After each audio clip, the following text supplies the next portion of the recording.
In today's video, we're going to talk about withdrawal, healing, and the importance of simply not giving up. Stay tuned, I think you'll find this very useful.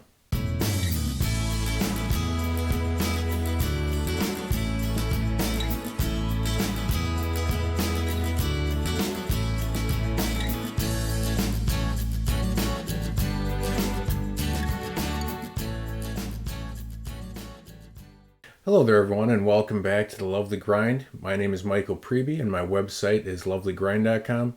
That's where you can find information about my coaching, courses, and support and success monthly membership area. It's also where you can find a lot of blog posts, so I hope you'll check out lovelygrind.com. And I'm glad you're back at this YouTube channel and checking out today's video, which is going to be one of encouragement, so that you can keep moving forward in your healing process to realize greater and greater improvements. So there's a quote or multiple quotes really that say some variation of never give up because you never know how close you are to your dreams or to succeeding. Now, that's an idea that always resonated with me and stuck with me as I was getting off of Paxil and Xanax, which I was on for more than a dozen years because of anxiety and panic. And as I was working through what for me was an intense and protracted period of healing and withdrawal, that idea of wanting to give up and feeling as if I had nothing left in the tank over and over and over, but then also thinking, but what if tomorrow's the day that some big improvement happens? Or what if the next season, whether it's spring or summer or fall, is the one that brings the really big improvement? Because eventually one of those will bring the improvement.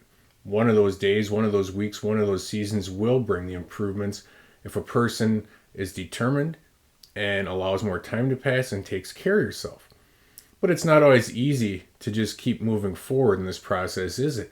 And there's many times when a person might simply feel like giving up, which can mean a lot of different things. It could mean giving up on a taper and saying this is just too hard and I was foolish to even start this process, and where are the benefits that I thought would be here?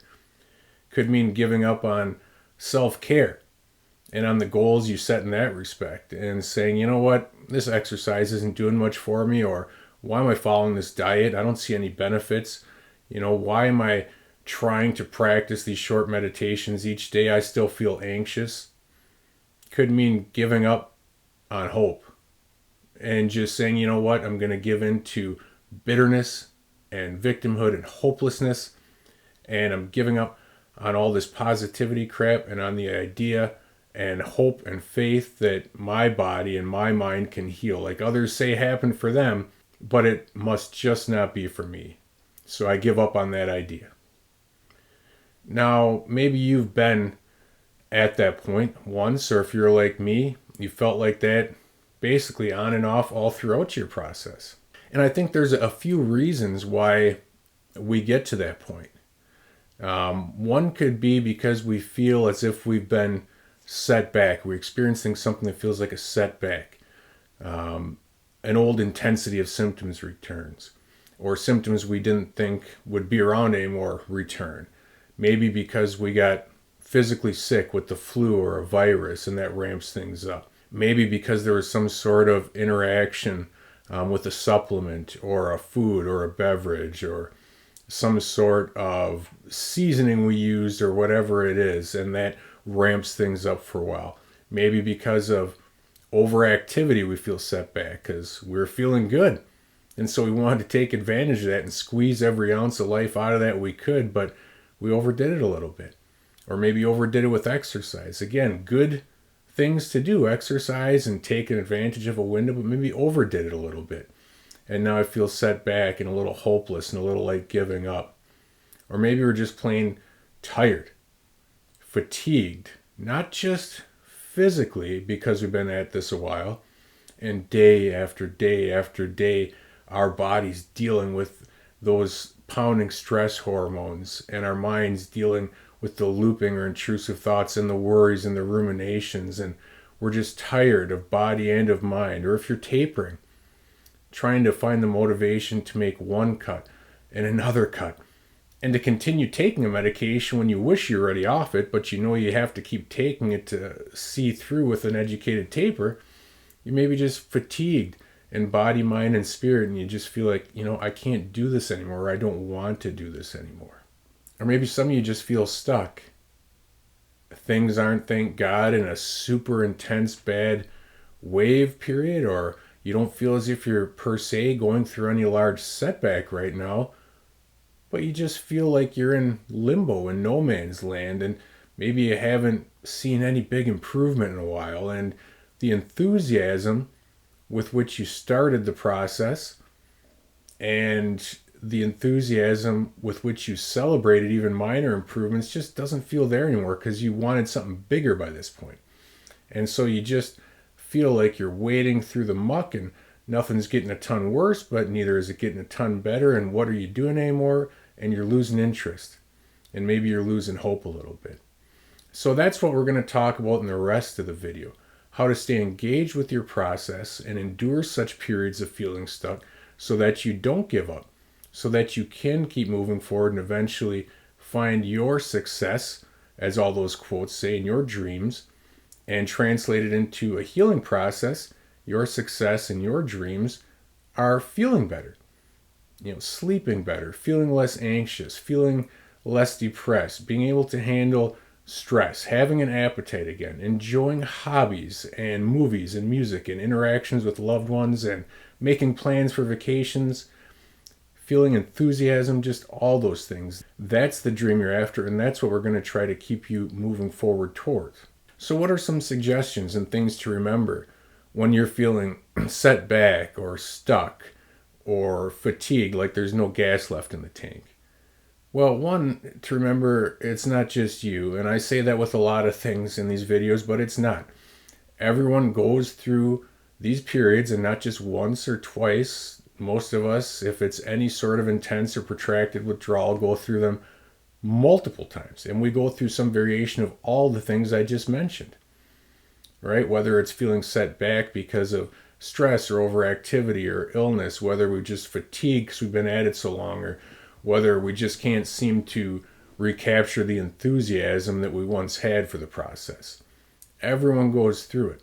It's not just you.